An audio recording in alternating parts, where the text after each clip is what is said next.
Hello friends, welcome to पाठशाला channel. आज इस वीडियो में हम पढ़ने वाले हैं respiratory system seated science paper 2, जो कि टॉपिक 6 है। प्रीवियस टॉपिक जो हैं वो मैंने अपने चैनल पे अपलोड कर दिए हैं, आप उनको देख सकते हैं। देखिए, रेस्पिरेशन होता क्या है। इस प्रोसेस में क्या होता है कि इस प्रोसेस में ऑक्सीजन का ब्लड में मिलना, ठीक है, जो ऑक्सीजन होती है उसका ब्लड में मिलना एंड CO2 का बॉडी से बाहर निकलना। अब जो हमारी कार्बन डाइऑक्साइड है वो बाहर निकलेगी, तो यहाँ पर जो ब्लड से ही ऑक्सीजन हर एक सेल तक पहुँचता है। अब हम देखते हैं इसकी definition. Respiration is the process in which glucose is broken down with the help of oxygen and energy is released along with the production of carbon dioxide and water। अब रेस्पिरेशन कौन सा प्रोसेस होता है जिसमें glucose हमारा टूटता है। अब ये देखो किसकी हेल्प में, तो ऑक्सीजन की हेल्प से हमारा ब्रेकडाउन होता है और एनर्जी रिलीज़ करता है। ये देखिए एटीपी के फॉर्म में, यहाँ पर एटीपी के फॉर्म में एनर्जी रिलीज़ हो रही है और ये हमारा कार्बन डाइऑक्साइड है, ठीक है, एंड वाटर। तो ये जो एटीपी है, एटीपी का फुल फॉर्म होता है एडेनोसिन ट्राइफॉस्फेट, ठीक है। अब हम देख लेते हैं यहाँ पर। देखिए ये डायग्राम है हमारे पास में रेस्पिरेटरी सिस्टम का। इस डायग्राम को हम बहुत अच्छे से समझते हैं और इसमें जितने भी यहाँ पर नेमिंग हुई है उनको हम बहुत अच्छे से समझेंगे, उनके फंक्शंस को भी। देखिए सबसे पहले यहाँ पर लिखा हुआ है नेज़ल कैविटी, इसको हम नेज़ल पैसेज भी बोलते हैं। इसका फंक्शन होता है बेसिकली स्मेल से रिलेटेड, ठीक है। इसका जो फंक्शन है स्मेल से रिलेटेड है। इसके अंदर जो है माइनर से हेयर्स होते हैं जो डस्ट पार्टिकल को रोक लेते हैं, ठीक है, नेज़ल पैसेज में। नेक्स्ट हमारा क्या होता है, फेरिंग्स है। नेक्स्ट हमारा क्या है, फेरिंग्स है। अब ये जो हमारा फेरिंग्स होता है ये जस्ट नेज़ल कैविटी या नेज़ल पैसेज के नीचे होता है फेरिंग्स। फेरिंग्स में क्या होता है, ये रेस्पिरेटरी सिस्टम के साथ साथ डाइजेस्टिव सिस्टम का भी पार्ट होता है। जो हमारा फेरिंग्स है ये रेस्पिरेटरी सिस्टम के साथ साथ डाइजेस्टिव सिस्टम का भी पार्ट होता है। नेक्स्ट है हमारा यहाँ पर एक वोकल कॉर्ड की तरीके से, ये हमारा वोकल कॉर्ड भी बोलते हैं इसको। ये हमारा जो स्ट्रक्चर दिख रहा है ये लैरिंग्स होता है, इसको हम क्या कहते हैं, लैरिंग्स। ये फेरिंग्स एंड ट्रैकिया को जोड़ता है। अब ये फेरिंग्स है और ये हमारा जो स्ट्रक्चर इसको ट्रैकिया बोलते हैं। तो जो ये लैरिंग्स है ये फेरिंग्स और ट्रैकिया को क्या करता है, जोड़ता है। लैरिंग्स का मेन फंक्शन है साउंड को प्रोड्यूस करना। जो ये लैरिंग्स है इसका मेन फंक्शन होता है साउंड को प्रोड्यूस करना, ठीक है। इसी वजह से जो हमारे जो एडोलेसेंस एज होती है उसमें जो बॉयज़ होते हैं उनमें क्या होता है कि जो उनकी आवाज़ की फ्रिक्वेंसी है उसमें क्या हो जाता है, लाउडनेस आ जाती है। और जो हमारी गर्ल्स होती हैं उनमें जो पिच है वो हाई हो जाती है। यानी कि बेसिकली जो वोकल कॉर्ड्स है इसको हम क्या बोलते हैं, एडम्स एप्पल भी बोलते हैं, ठीक है। तो ये किसके लिए हमारा रिस्पॉन्सिबल है, तो फंक्शन इसका होता है साउंड को प्रोड्यूस करना, ठीक है। और ये है हमारे पास में ट्रैकिया, ठीक है। तो ये जो ट्रैकिया होता है, ट्रैकिया से क्या होता है, अब इसको और समझ लेते हैं पहले लेरिंग्स को। लेरिंग्स के एंटर पार्ट पर एक ढक्कन के टाइप में होता है जो जो जिसको हम जो कह सकते हैं बेसिकली वॉल्व होता है, जिसे हम एपिग्लोटिस कहते हैं। जब भी कुछ निकलना होता है तो यानी जो जो चीज़ हम खाते हैं वो जब हम निगलते हैं तो ये एपिग्लोटिस यहाँ पर जो होता है ट्रैकिया को बंद कर देता है, जिससे जो हमारा फूड है वो ट्रैकिया में नहीं पहुँच पाता, ठीक है। तो ये चीज़ आपको ध्यान रखनी है, एपिग्लोटिस, ठीक है।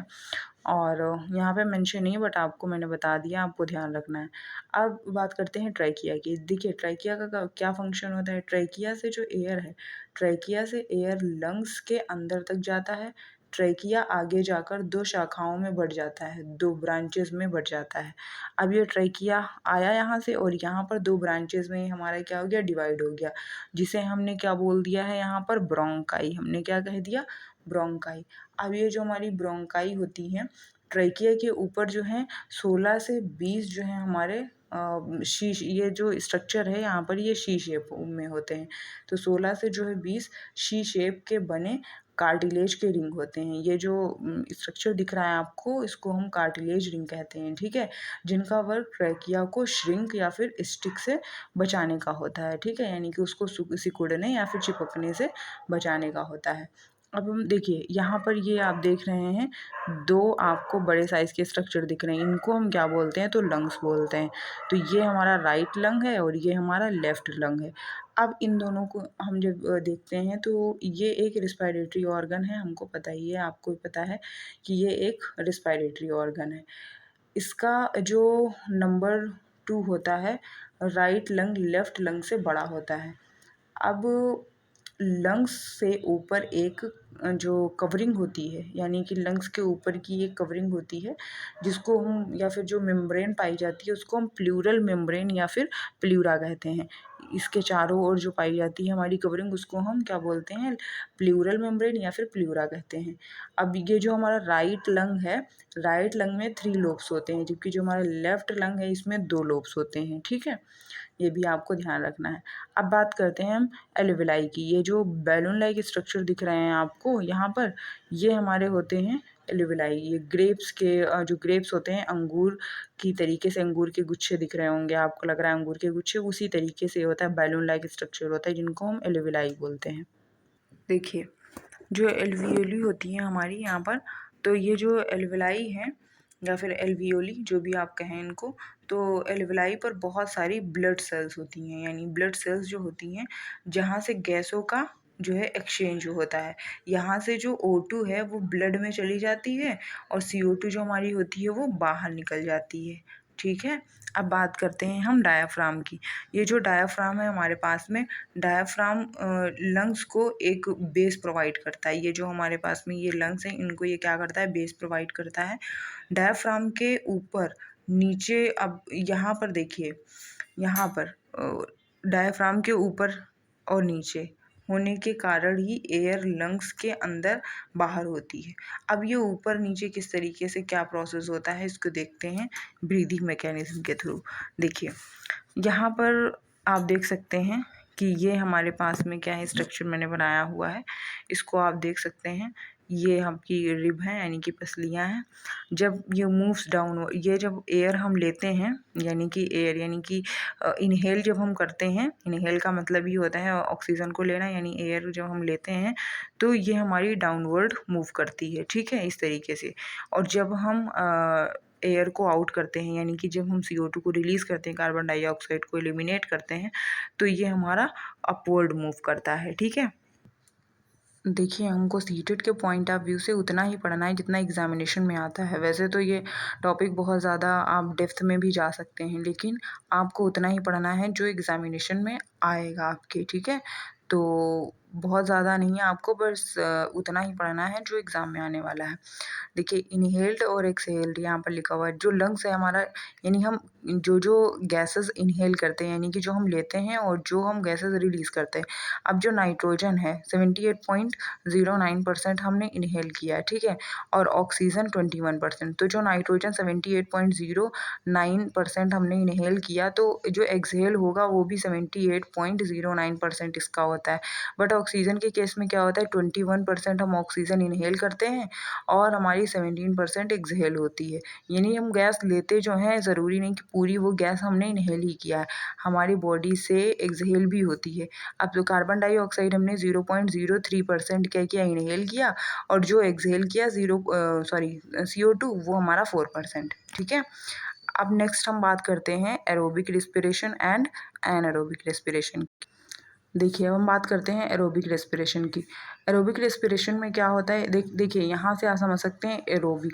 एरोबिक का मतलब ये है कि एयर की प्रेजेंस में जो रेस्पिरेशन होगा। तो यहाँ पर ये देखिए ग्लूकोज लिखा हुआ है, C6H12O6, ये ग्लूकोज का फॉर्मूला है, ये है ऑक्सीजन। अब एरोबिक है तो चूंकि एरोबिक है यानी एयर की प्रेजेंस में रिएक्शन होगी, इसलिए हमने कहा है कि इसको एरोबिक एरोबिक रेस्पिरेशन।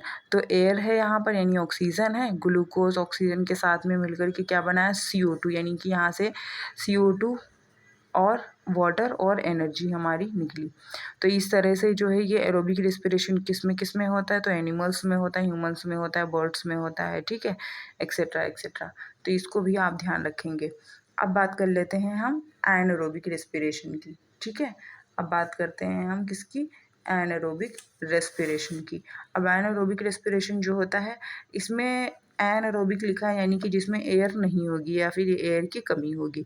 तो ग्लूकोज़ जो है वो हम यहाँ पर ऑक्सीजन नहीं है। अब ये जो ग्लूकोज़ हमारा कन्वर्ट हो जाएगा लैक्टिक एसिड में, तो होता क्या है कि ग्लूकोज़ के बिना ऑक्सीजन के मसल्स में लैक्टिक एसिड बनाता है, जिससे हमारे बॉडी में हमें टायर्डनेस फ़ील होता है, यानी थकावट महसूस होती है हमको। तो इस तरह से हम समझ सकते हैं। इनके examples micro organism, bacteria, insect. Fermentation बहुत इंपॉर्टेंट है, कई बार ये क्वेश्चन पूछा जाता है कि फर्मेंटेशन एरोबिक है या फिर एनारोबिक। तो फर्मेंटेशन जो आपका है इसमें एनारोबिक रेस्पिरेशन होता है। अब देखिए यहाँ पर ऑक्सीजन है, यहाँ पर लैक यानी कमी है, तो मसल्स में क्या होगा, या अभी मैंने बताया ही कि इसमें ग्लूकोज के बिना ऑक्सीजन के मसल्स में लैक्टिक एसिड बनाता है। तो लैक्टिक एसिड बनाएगा जिससे हमारे शरीर में क्या होगा, जो है थकावट फील होगी हमें एब्सेंस में, यानी ईस्ट। ईस्ट जो है वो क्या फॉर्मेशन होगा, उसमें एथेनॉल बनेगा प्लस एनर्जी रिलीज होगी। तो इस तरह से जो है हमारा एनारोबिक रेस्पिरेशन होता है, जैसे कि ये हमारा एरोबिक और एनारोबिक रेस्पिरेशन हो जाता है। अब देख लेते हैं कुछ ऑर्गेनिज्म है जिनमें जो रेस्पिरेशन है वो किस तरीके से होता है। ठीक है, एग्जामिनेशन के पॉइंट ऑफ व्यू से बहुत इंपॉर्टेंट है, क्योंकि सीटेड एग्जामिनेशन में ये कई बार पूछा जा चुका है क्वेश्चन।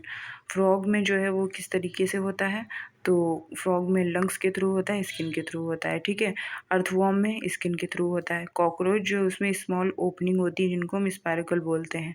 इंसेक्ट में एयर ट्यूब्यूल्स के थ्रू होता है, जबकि जो फिशेस होती हैं उनमें गिल्स के थ्रू होता है। प्लांट्स में रूट्स के थ्रू होता है, जो इसमें एयर स्पेसेस होते हैं। गोट, एलिफेंट, लिजर्ड इनमें लंग्स के थ्रू होता है। व्हेल एंड डॉल्फिन में लंग्स के थ्रू होता है। बहुत ज़्यादा इम्पॉर्टेंट है, आपको बहुत अच्छे से ये लर्न कर लेना है। ये जो मैंने आपको रिस्पायरेशन समझाया ये बहुत इम्पॉर्टेंट है, बिल्कुल छोटा सा है, बहुत ज़्यादा आपको डेप्थ में नहीं पढ़ना है, क्योंकि सीटेड एग्जामिनेशन में बहुत ज़्यादा डेप्थ में नहीं पूछेंगे आपसे। जितना मैंने पढ़ाया है उतना ही आप पढ़ लीजिए, तो आपको एग्जामिनेशन में अच्छा मार्क्स मिल सकता है। ठीक है, तो आई होप ये वीडियो आपके लिए हेल्पफुल रही होगी। Thanks for watching, bye bye, take care.